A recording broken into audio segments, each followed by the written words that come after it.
This is an episode that I think is going to be helpful to a lot of people. I was all set to be able to cover a specific series on blind spots and things to look out for as entrepreneurs, but I realized in the process of putting that together, I was getting ready to put the cart before the horse. There's a step that happens before that. As a strategist, I realized there are a lot of people that don't necessarily understand what a strategist is and what they do. It seems like something that, it's okay, I can figure it out myself. But what they aren't necessarily realizing is the cost of not having a strategy and jumping into entrepreneurship or campaigns or so many different things that people will invest in and not have what they need to be able to do it properly. So with this episode, what I decided to do was to talk about the hidden cost of entrepreneurship. And really what I'm talking about is most entrepreneurs think they are saving money by figuring it out themselves. But what they don't realize is figuring it out itself has 108,000 plus price tag. And that's just the beginning. Now, let me explain. Let's say you throw in about 20 hours a week. Let's say we look at paying yourself $75 an hour.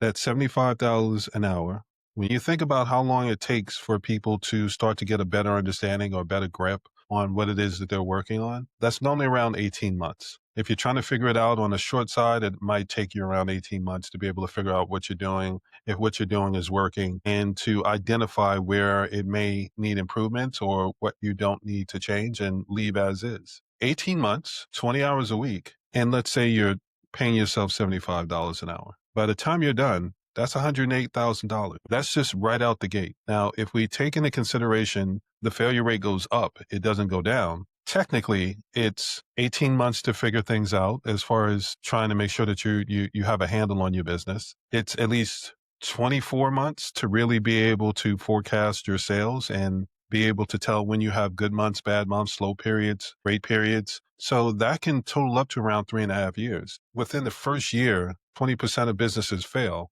And by the fifth year, 50% of businesses fail. Can you really afford to wait 3.5 years to really be able to figure things out? That means that you have the numbers working against you. That 108,000 is just the base point. Let's take into consideration apps, tools, courses, all the other things that you may invest in. If you're not thinking through a strategy to make sure that you have what you need and you can explain what it is that you're doing in a way that makes sense to people, you're not only putting customers at risk, but you're putting collaborations at risk. You're putting yourself in a position where if opportunities or when opportunities come up, you're not really in a position to be able to take advantage of. If you've invested in 5,000, 10,000, 20,000, numbers keep going on up for courses, to classes and things like that. If a opportunity shows up where you have an opportunity to collaborate, you have an opportunity to be able to work on a specific type of project, but there's a buy-in. If you have something where you need to be able to put money towards something when you've actually figured it out,